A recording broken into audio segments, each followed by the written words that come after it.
All right, here's a question for you. Who's the smartest person to have ever lived? And go ahead and leave the answer in the comment section before I give you my answer. I remember reading a book called The Divine Conspiracy by Dallas Willard, and he posed that question to the reader. And, up until that point, if you were to ask me that question, I would have thrown around some names, maybe Aristotle or Plato, maybe Leonardo da Vinci, and people like that, people who've contributed to humanity in significant ways, and they're known for their great intellect. But Willard said few people would say Jesus of Nazareth. And I'm one of those people. Up until that point, I would not have said that Jesus is the smartest person to have ever lived. But that's the answer that he gave. And to be honest, man, it really threw me off that I didn't consider Jesus among the people of great intellect. I saw him as a person of great faith, great power, great love, but not great intellect. And then Willard asked this question: if there's someone else who is smarter than Jesus, then why wouldn't you follow them in the areas of life where they're more brilliant than Jesus? And that kind of nailed me to the floor just because of its practicality.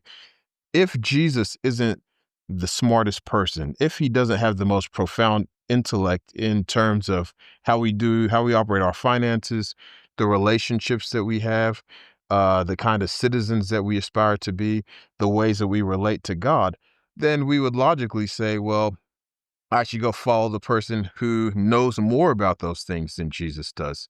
So he helped me see that the answer to that question is undoubtedly Jesus of Nazareth. And if we look in scripture and just see the things that Jesus did, and instead of attributing them to faith that's divorced from knowledge, but we attribute them to faith that's rooted in knowledge, then we'll see that when Jesus opened the eyes of the blind, he didn't just do it as a kind of a miracle, but he did it because he had knowledge of how to do it. As it says in Colossians 1, and I believe Hebrews 1 and John 1, that all things that exist came into existence through Jesus. That means as the creator, he has knowledge of those things. So, of course, when it comes to opening the eyes of the blind, he knows how the eyes works. He knows how legs work.